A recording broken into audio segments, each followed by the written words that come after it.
Hi, I'm Danny, a student intern at Sports Tech Global, and today I'm joined by Rachael Burford, a highly successful rugby union player for both Harlequins and the England national team.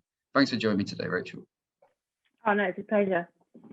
It's a pleasure to speak to you. So my first question for you is, you've had a great successful career in rugby.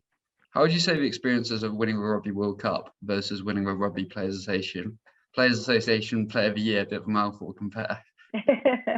It's not easy to say. Yeah, I think, winning a personal award is always, it's incredible, and it was something that's voted for by peers as well. So I think when you get the respect and honour from your peers, it's such an incredible honour, and something that I'm very, very proud of. But I don't think I could look past winning the Rugby World Cup with my teammates and that year that led into it, and everything that we put into winning on the back of being in 2 other finals and coming away with 2 silvers. That was the pinnacle for me. It's all about the team game, and the only reason why I get a personal accolade is because of the players around me. And so there's no real comparison really. Winning the Rugby World Cup is something that is something we will all treasure for the rest of our lives, and something that was bottled up and we'll keep for years and years and years to come. Yeah, I mean, there's 2 experiences that I can't really relate to, but I can imagine winning the World Cup for your country with your teammates is a pretty incredible experience. Yeah, it was. Yeah. So my second question is, you've competed in elite rugby for over a decade. What are the main developments in women's rugby that you've seen over the time course of your career? I think there's been a number of huge developments over the course of my career. I think starting with just the exposure, the increased coverage of the game, profile of players, I think has been the biggest increase, because I think if I rewind back to my first cap in 2006, the Rugby World Cup was being streamed, and we was over in Canada. There was very little spectators, very little coverage, newspaper, radio, TV back in England.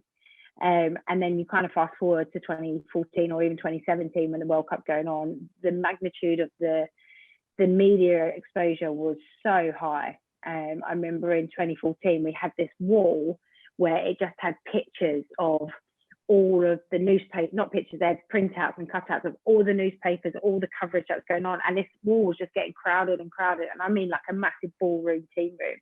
So I think from seeing that growth has been incredible, and to then flip that, we're in 2006, obviously you're watching the stream, how many viewers did we actually get? And then you fast forward to 2017 where we hit record numbers of, I think it was like 2.6 million just for the French semi-final game, England versus.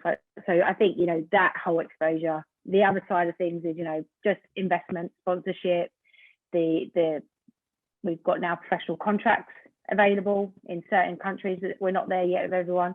I think the other big part is the investment into the domestic league, in order to be able to continue to have a pathway to grow the international game is really, really critical. And so I think they're probably the biggest areas that I've seen in growth. It's great to see this development happening, and it's I've noticed the exposure myself just as a watcher of sports. You've seen it's just more of a limelight with rugby, which is great. And finally, as the founder of the Girls Rugby Club, what is the organisation and what are the organisation's main aims? Yeah, so we founded the Girls Rugby Club late last year during COVID time, so something good came out of COVID for us. But yeah, the idea of the Girls Rugby Club is we want to create pathways for young girls into the game from the age of 7 all the way up into elite, and kind of go to areas where it's needed, that we can plug pathways or create opportunities for young girls to see that this is accessible for them and an opportunity for them.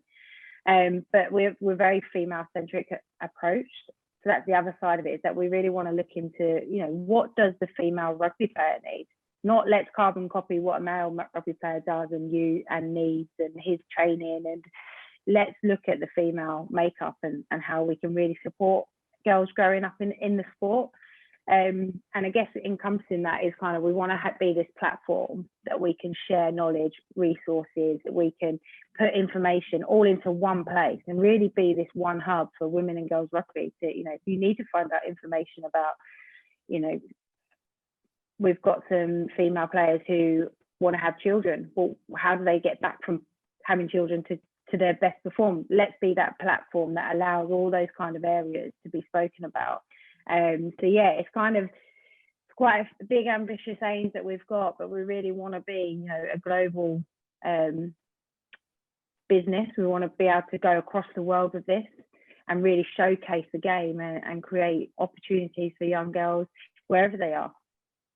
Yeah, I guess I hadn't really realised how important it is to have that tailored approach, because I just are the different variables, and I guess there's no one really more experienced in the women's game than you are. So great that you can lead and help younger girls kind of reach a kind of career that you've had. Thank you very much for your time. It's been a pleasure speaking with you. It's been a pleasure to be with you, and I'm really looking forward to working with you guys at the Sport Tech Global Conference later in the year. Great to have you on board. Have a great day.